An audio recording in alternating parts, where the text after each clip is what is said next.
कालाय त्रिकाग्निकालाय कालाग्निरुद्राय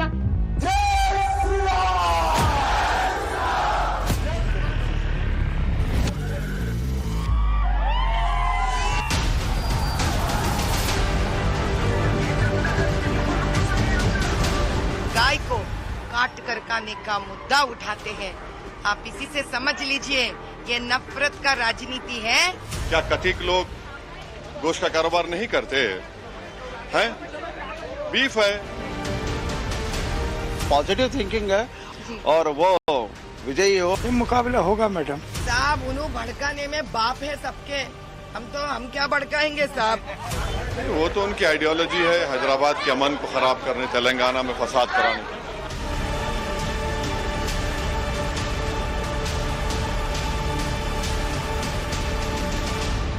वो सिद्धियंबर बाजार की मस्जिद के सामने एक हरकत करती है तीर मारने की। हम वो तीर चलाए थे आकाश में, उसका गलत फायदा, गलत मतलब उठाने वालों का तो यही उनका व्यक्तित्व है।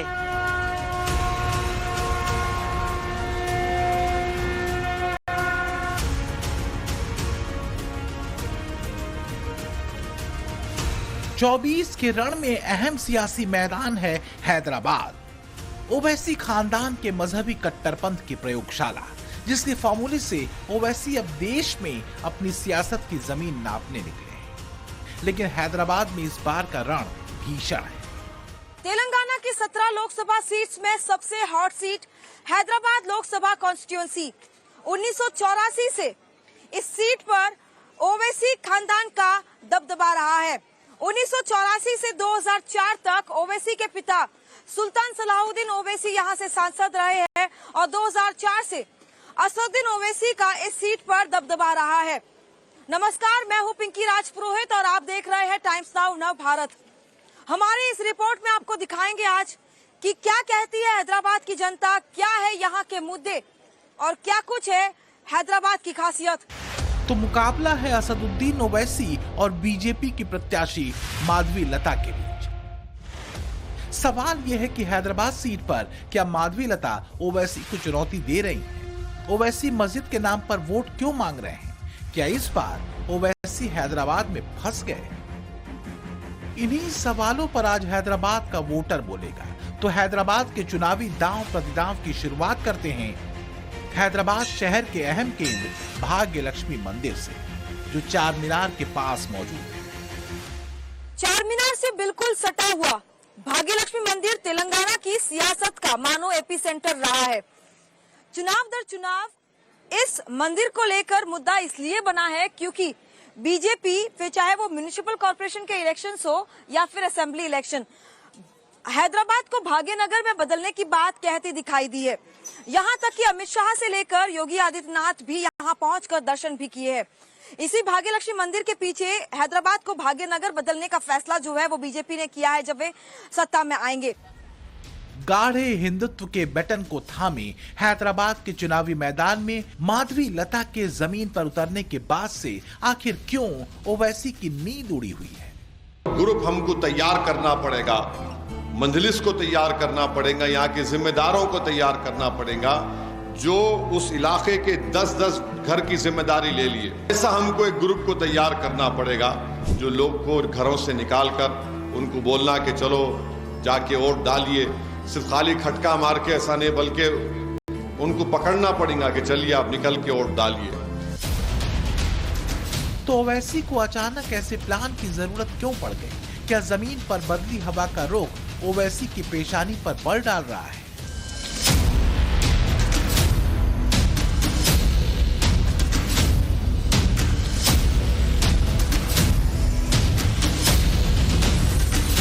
हैदराबाद में आप किसे मौका दे रहे हैं? असद साहब जो कि 5वीं बार चुनाव लड़ रहे हैं या बीजेपी को? हमेशा जो पब्लिक के बीच में रहते हैं असद ओवैसी, तो उन्हीं को मौका देंगे। वो कुछ पॉजिटिव करना चाहती है, मतलब कभी वो नेगेटिव के बारे में तो सोचे नहीं, इसलिए पॉजिटिव थिंकिंग है और वो विजयी हो। बहुत कोशिश कर रही नो इसके बारे में, बिल्कुल कामयाब होंगे। तो वही काम के आधार पर ही सबको मौका दे रहे हैं। अभी देखेंगे मजलिस को ही कामयाबी करके अभी आगे मजलिस का ही सोचे है। अभी माधुरी लता न्यू टेंडर से भी आगे क्या होता काम वाम कुछ। ओवैसी बखूबी जानते हैं कि इस बार का चुनाव पहले के चुनावों जितना आसान नहीं है। माधवी लता की कैंपेनिंग से लेकर उनका डोर टू डोर लोगों से कनेक्ट तक असरदार है। सांस्कृतिक राष्ट्रवाद के सूत्र पर माधवी मोदी के सबका साथ सबका विकास मंत्र को लेकर मैदान में उतरी हैं। शिक्षा और विकास, पसमानदा मुस्लिम और महिलाओं पर फोकस, माधवी की आक्रामक लेकिन संतुलित भाषा ओवैसी की कट्टरपंथी राजनीति को माकूल जवाब देती है।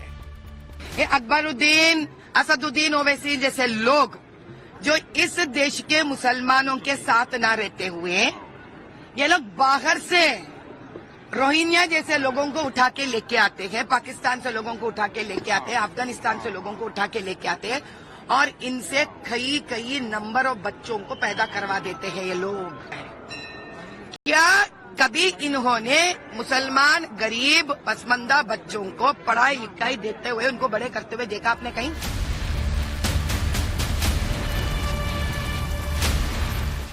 हैदराबाद में ईरानी चाय के ठीहों से लेकर गली मोहल्ले और चौराहों तक पर चर्चा माधवी बनाम ओवैसी की चुनावी जंग की है कि आखिर हैदराबाद में चुनावी हवा चल किधर रही है।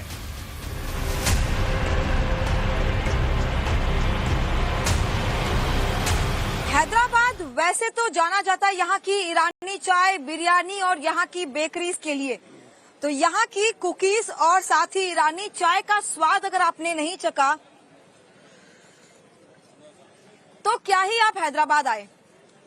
लेकिन सबसे बड़ा सवाल यहाँ पर इस बात का नहीं है, सवाल ये है कि इस बार हैदराबाद में जीत का स्वाद कौन चख रहा है।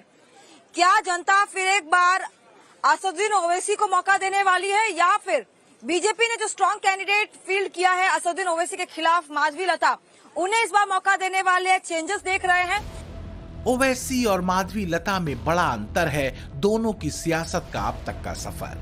ओवैसी को सियासत विरासत में मिली जबकि माधवी मामूली परिवार से आगे बढ़ते हुए यहां तक पहुंची है। माधवी के संघर्षों का गवाह है संतोष नगर में मौजूद एक्सट्रीम वीकर सेक्शन वाला ये मकान। हम वहां पहुंचे हुए जहां पर माधवी लता का बचपन गुजरा। हम बात कर रहे हैं याकुतपुरा कॉन्स्टिट्यूंसी में आने वाले संतोष नगर कॉलोनी की, जहां पर आप देख सकते हैं ये 127 का ये घर इकोनॉमिकली वीकर सेक्शन हाउस 1998 में जब बाढ़ की स्थिति आई थी उनके बचपन की सारी यादें जो है वो उस बाढ़ में धुल चुकी थी। उनका बचपन जो है वो काफी ज्यादा चुनौतीपूर्ण और संघर्ष भरा रहा। यहाँ से ये जो अब आप तस्वीरें देख रहे हैं ये नया घर बना हुआ है, लेकिन उस वक्त पुराना घर था, बाढ़ के हालात थे।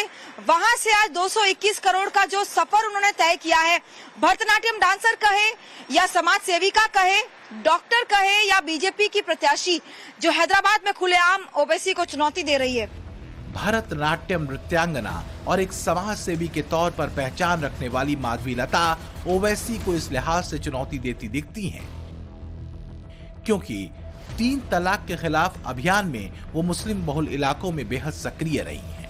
माधवी मुस्लिम महिलाओं के लिए काम करती रही हैं, निराश्रित मुस्लिम महिलाओं की मदद करती हैं, मुस्लिम महिलाओं के उत्थान के लिए काम करती रही हैं और 3 तलाक के खिलाफ वो व्यापक अभियान चला चुकी हैं।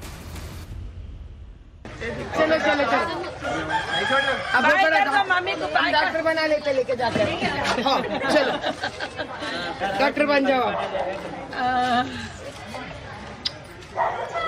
सबका साथ सबका विकास भी रहना, बिल्कुल सपोर्ट कीजिए। देखिए छोटे बच्चे हैं परवरदिगार के बराबर होते हैं। देखें इतना अच्छा मन है, देखो। अरे अम्मी रोती रहे मेरे साथ आ गया तो अब क्या करेंगे, कहेंगे